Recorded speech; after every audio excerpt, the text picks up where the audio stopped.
بحضراتكم من جديد في قناتكم المفضله قناه اخبار فريقك. النهارده باذن الله تعالى هنتعرف مع بعض على الموعد والتوقيت وعلى القناه الناقله لمباراه نادي الزمالك القادمه ضد نادي الشباب السعودي في مباراه ضمن الجوله الثانيه من البطوله العربيه التي تسمى كاس الملك سلمان للانديه. هنتعرف مع بعض النهارده على الموعد والتوقيت وعلى القناه الناقله، لكن طبعا قبل ما نبدا اتمنى من حضراتكم الاعجاب بالفيديو والاشتراك في القناه علشان طبعا تقدروا تتابعوا كل فيديوهاتنا الجديده والحصريه على قناه اخبار فريقك. طبعا نادي الزمالك النهارده قدم مباراه كويسه جدا امام نادي الاتحاد المنستيري في الجوله الاولى. افتتح طبعا نادي الزمالك هذه البطوله وفي هذه المجموعه باربع اهداف مقابل لا شيء على نادي الاتحاد المنستيري. استطاع طبعا نادي الزمالك بهذا المكسب انه يكون متصدر لهذه المجموعه، لان طبعا على الجانب الاخر نادي النصر السعودي ونادي الشباب السعودي تعادلوا تعادل سلبي في المباراه التي اقيمت بعد مباراه نادي الزمالك على طول.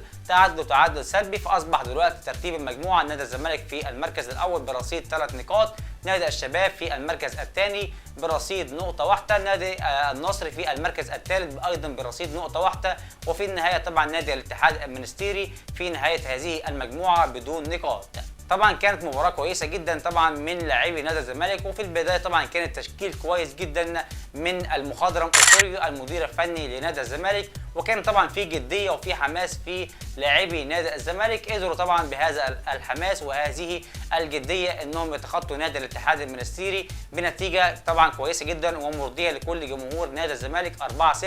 نتيجه طبعا تطمن اي مشجع زملكاوي وطبعا تخوف اي منافس يقابلك في الادوار القادمه بمشيئه الله تعالى. عندنا طبعا مباراه مع نادي الشباب السعودي اللي تعادل النهارده مع النصر السعودي تعادل سلبي في يوم الاثنين اللي جاي ان شاء الله تعالى الموافق 31/7/2023. المباراه هتكون الساعه 6 مساء بتوقيت القاهره، 7 مساء بتوقيت السعوديه، وهتنقل المباراه لحضراتكم عبر قناه SSC سبورت السعوديه، قناه صوتيه اولى بتعليق المعلق عيسى الحربين، وقناه صوتيه ثانيه بتعليق المعلق المميز المصري المحبوب طبعا من كل جمهور نادي الزمالك المعلق بلال علام. طبعا هيكون على القناه الصوتيه الثانيه. كلنا طبعا باذن الله تعالى هنستمتع بتعليق المعلق بلال علام لمباراه نادي الزمالك ضد نادي الشباب السعودي. طبعا نادي الشباب السعودي في الدوري السعودي لهذا الموسم او للموسم الماضي انهى طبعا الشباب السعودي هذه البطوله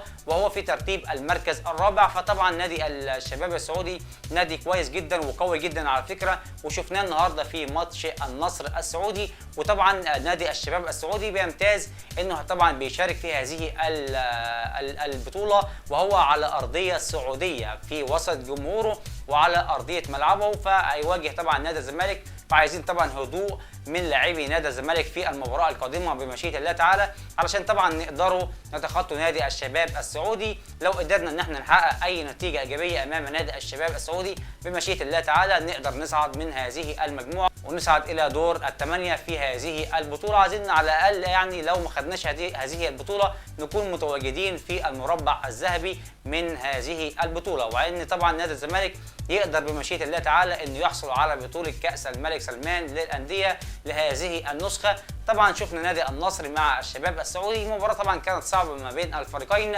وطبعا الفريقين كبار جدا ويعني بيلعبوا مع بعض كتير فحافظين لعب بعض، ولكن طبعا نادي الزمالك بدا طبعا بحماس وبدا طبعا بجديه كبيره جدا من لاعيبه نادي الزمالك. شفنا النهارده في المباراه ضد نادي الاتحاد المنستيري، فده طبعا مخلينا احنا كجمهور نادي الزمالك مطمئن من المباراه اللي احنا هنلعبها مع نادي الشباب السعودي في المباراه القادمه بمشيئه الله تعالى. طبعا نتمنى التوفيق للاعبي الزمالك في المباراه اللي جايه. عايزين طبعا كل لاعبي نادي الزمالك نستمتع زي ما استمتعنا النهارده كده من خلال ماتش الاتحاد المنستيري التونسي. نتمنى التوفيق لنادي الزمالك في المباراه القادمه، واتمنى لحضراتكم طبعا مشاهده ممتعه. ما تنسوش طبعا تدعموا اخوكم الزملكاوي بلايك للفيديو والاشتراك في القناه علشان طبعا تقدروا تتابعوا كل فيديوهاتنا الجديده والحصريه على قناه اخبار فريقك.